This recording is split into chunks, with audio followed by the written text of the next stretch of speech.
Avez-vous déjà eu ce moment où vous vous êtes senti à part?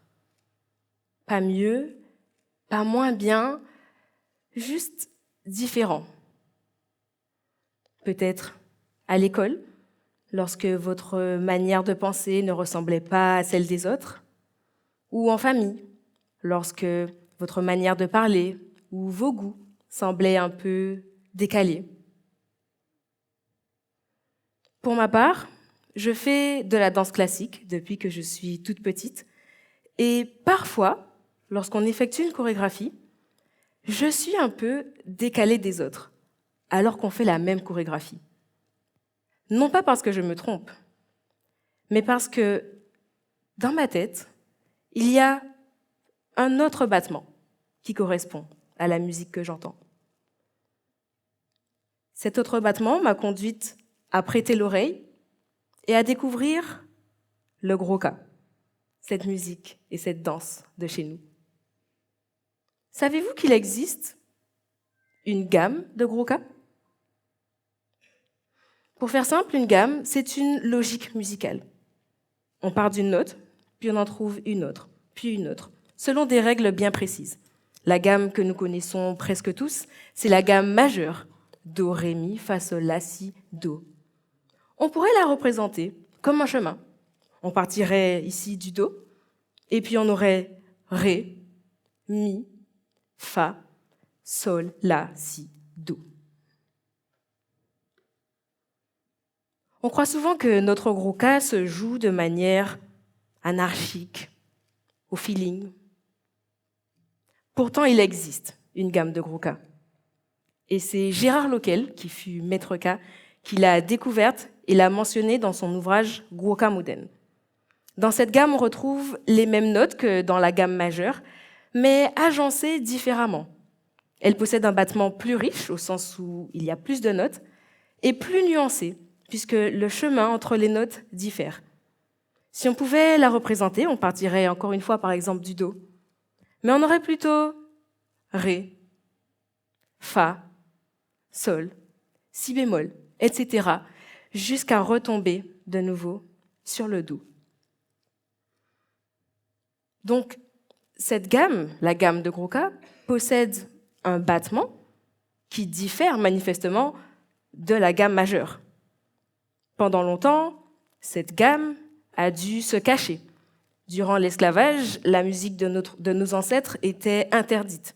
Les maîtres craignaient que ces moments de communion permettent aux esclaves de s'organiser et de fomenter des soulèvements, puisque les tambours qui battaient la nuit créaient quelque chose de redoutable pour eux. Donc ils avaient perçu la puissance de notre musique, et ils en avaient certainement peur. Pour autant, cela n'a pas enlevé de la valeur à cette musique qui est devenue aujourd'hui le Gros-Ka. Et regardez où nous en sommes aujourd'hui. Ce battement, cette gamme que l'on voulait faire taire, est devenue patrimoine de l'humanité. Alors vous allez me dire, oui,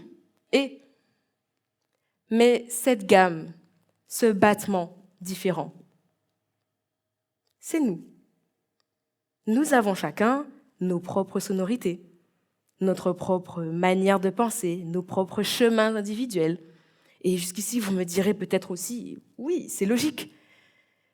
Pourtant, combien d'entre nous jouent encore en do, ré, mi, fa, sol, alors qu'ils ont leur propre gamme?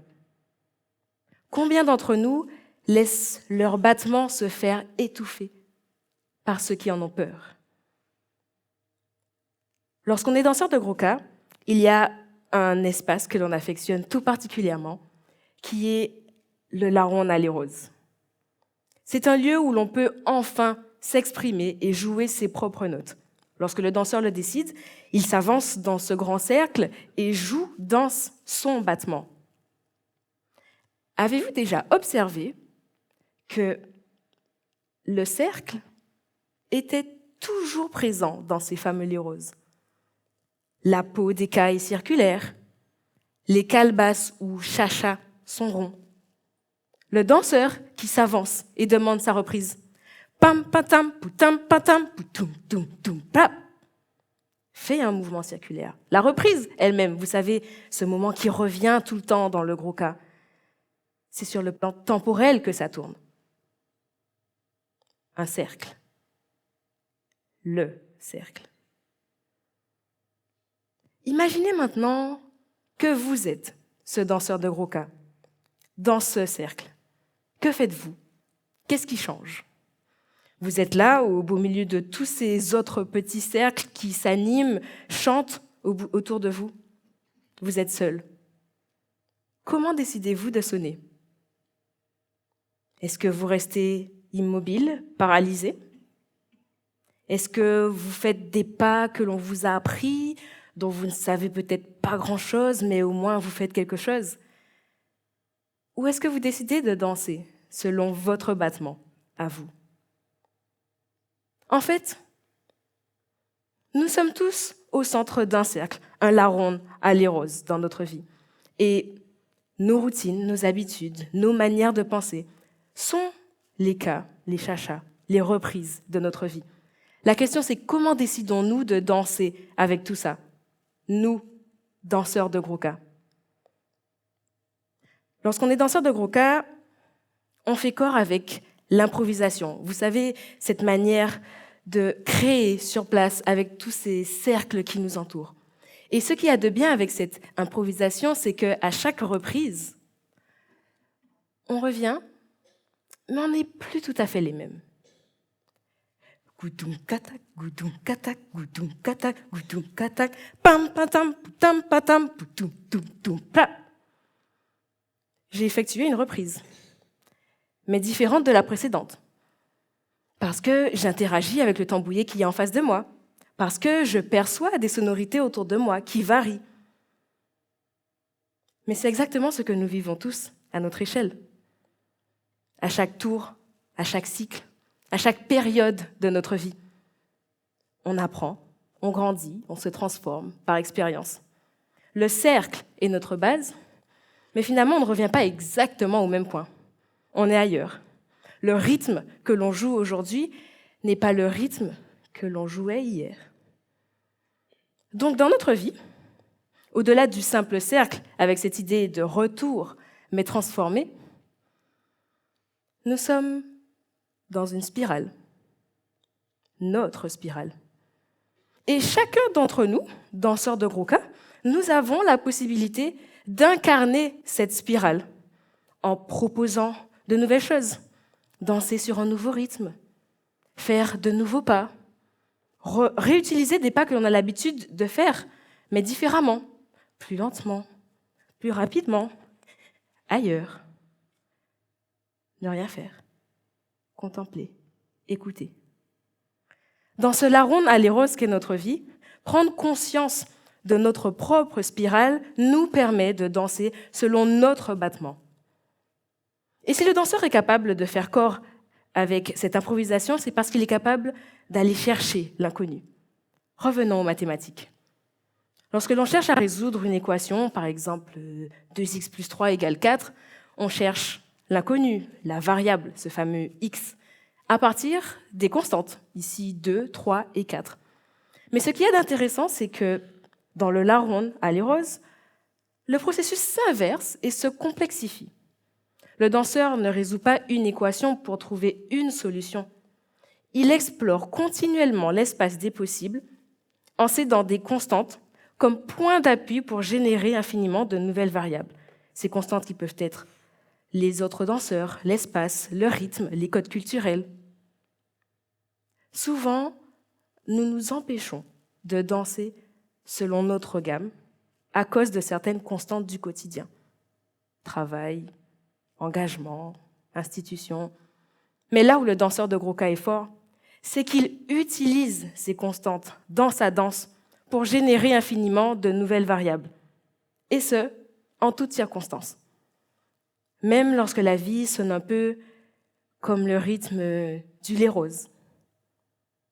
Coutoum, coutoum, coutoum, coutoum, coutoum, coutoum, coutoum, coutoum, mélancolique. Coutoum, coutoum, laborieux. Coutoum, coutoum, coutoum. Savez-vous ce que fait le plus souvent un danseur de Grouka sur ce rythme. Koutoum, koutang, koutoum, koutoum, koutoum, koutoum, koutoum, koutoum, koutoum, koutoum. Il bigidi. Bigidi, cette belle expression de chez nous. C'est Léna Blou qui l'a théorisé dans sa thèse sur le bigidi et dans son livre Technica. Le bigidi, c'est tout simplement cette manière que l'on a de danser en déséquilibre total sur des appuis instables avec des lignes de corps brisées, et ce, sans ne jamais tomber. En fait, le bigidi, c'est notre manière à nous de faire face aux événements, aux aléas de la vie, ces choses que l'on ne contrôle pas, les constantes. Et nous l'avons en nous. Lorsque nous rentrons après une dure journée de travail chez nous, ouvrons le robinet et constatons qu'il n'y a pas d'eau, nous nous en sortons. De même, lorsque, en pleine préparation du courbouillon de poisson, la bouteille de gaz nous lâche, nous allons peut-être demander aux voisins, nous allons peut-être acheter une nouvelle bouteille de gaz. Le repas sera certainement retardé. Mais nous proposons de nouvelles choses. Nous dansons sur un nouveau rythme. Nous incarnons cette spirale et ce danseur de Grouka. Il y a tellement d'exemples d'applications au quotidien. Nous dansons dans ce la ronde à les roses qu'est notre vie, avec son lot de cercles, de constantes. Et nous avons la main pour créer, générer infiniment de nouvelles variables, de nouvelles issues, de nouvelles inconnues, selon notre battement.